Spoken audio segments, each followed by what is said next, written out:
সারা বছর শীতকালের জন্য অপেক্ষা করে থাকি, কখন দাম কমবে, কখন এই রেসিপিটা আমি বানিয়ে সারা বছরের জন্য সংরক্ষণ করব। ভীষণ মজার ধনিয়া পাতার আচার গরম ভাত, খিচুড়ি অথবা খুদের ভাতের পাশে সামান্য একটু নিলে খাবারের টেস্ট হাজার গুণ বেড়ে যাবে। তাহলে আর দেরি কেন? যেহেতু বাজারে এখন খুবই সস্তায় ধনিয়া পাতা পাওয়া যাচ্ছে, তাহলে ধনিয়া পাতা লাভার আপুরা কিন্তু খুব সহজেই বানিয়ে নিতে পারবেন আমার রেসিপিটা ফলো করে। আর একেবারে ঝামেলাবিহীন চট করেই বানিয়ে নিতে পারবেন।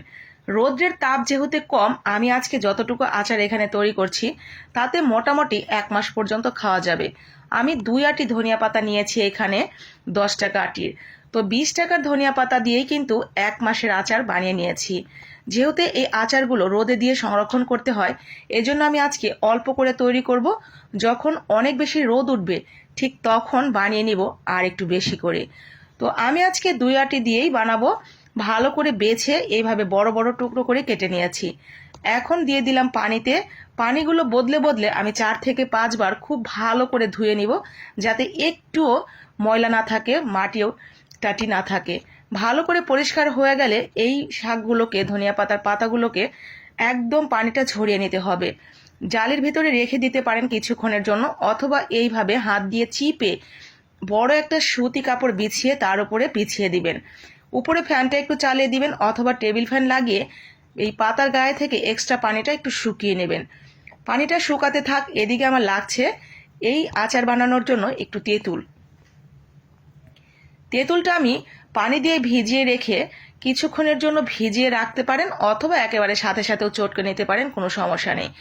ভালো করে হাত দিয়ে চটকে তেঁতুলের কাতটা বের করে নিতে হবে। তেঁতুলের কাতটা বেরিয়ে গেলে তেঁতুলটা আমি ভালো করে এইভাবে বীজ টিজগুলো ফেলে দিব। শুধুমাত্র তেঁতুলের কাতটাই লাগবে আমার। তো এখন এর সাথে আমি অ্যাড করে দিচ্ছি সামান্য কিছু মশলা, মানে মরিচের গুঁড়া, ধনিয়ার গুঁড়া, সামান্য একটু হলুদের গুঁড়া আর স্বাদ মতো লবণ দিয়ে আমি এই মিশ্রণটাকে এক সাইডে রেখে দিচ্ছি। চলেন এখন বাকি কাজটা করি। বাকি কাজের জন্য প্যানের মধ্যে দিয়ে দিলাম সেই ধনিয়া পাতাগুলো। অনেকটাই শুকিয়ে গেছে, তবু একটু একটু গায়ে যতটুকু পানি আছে সেই পানিটাও আমাকে শুকিয়ে নিতে হবে। একেবারে এক্সট্রা পানি যেন এই ধনিয়া পাতার গায়ে না থাকে, তার জন্য একেবারে শুকনো একটা কড়াইতে দিয়ে দিবেন। এইভাবে কোনো তেল টেল দেওয়ার প্রয়োজন নেই, শুকনো কড়াইতেই এভাবে কিছুক্ষণ নাড়াচাড়া করে নেবেন। পানিটা একদম যখন শুকিয়ে যাবে, নিচে একটু পানি না থাকবে, ঠিক তখন এগুলোকে উঠিয়ে দিয়ে দিবেন একটা ব্লেন্ডারে। কিছুটা সময় ঠান্ডা করে এগুলোকে ব্লেন্ড করে নিয়েছি আমি, ঠিক এরকম করে, একেবারে মিহি করে ফেলিনি, একটু ছাবা ছাবা আছে, ঠিক এরকম। এখন আমি আচারটা তৈরি করব। আচারটা তৈরি করার জন্য আমি 2 আঁটির জন্য এখানে 1 কাপ সরিষার তেল দিয়েছি। তেলের ভেতরে বেশ কিছুটা মরিচ দিয়েছি, শুকনা মরিচ, তার সাথে 5 ফোড়ন, তার সাথে দিয়েছি আমার হাতের 1 মুঠো আপনার রসুন, হালকা মাঝখান থেকে একটু ফেড়ে দিয়ে দিয়েছি। রসুনটা সামান্য একটু ভেজে একটু ফ্লেভার যখন বেরিয়ে আসবে, ঠিক তখন এখানে সেই তেঁতুলের মিশ্রণটা আমি দিয়ে দিয়েছি। তেঁতুলের মিশ্রণটা দিয়ে অনবরতই নাড়তে হবে, নাড়া বন্ধ করা যাবে না। দিয়ে দিলাম এখানে কিছুটা আদা বাটা, খুব বেশি দেওয়া যাবে না, অল্প একটু, ফ্লেভারটা ভালো লাগবে।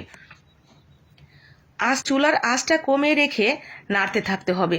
অনবরত নাড়তে নাড়তে মিশ্রণটুকু দেখবেন অনেকটাই দলা দলা হয়ে গেছে, তখন বুঝতে হবে এটা হয়ে গেছে। নামানোর কিছুক্ষণ আগে আমি এখানে অল্প একটু চিনি ব্যবহার করেছি টক মিষ্টি স্বাদের ব্যালেন্সটা ঠিক রাখার জন্য। ঠিক এরকম যখন হয়ে গেছে মানে আমার মিশ্রণটুকু রেডি। এই তেলটা আমার রেডি হয়ে গেছে। এখন আমি চুলাটা অফ করে দিব।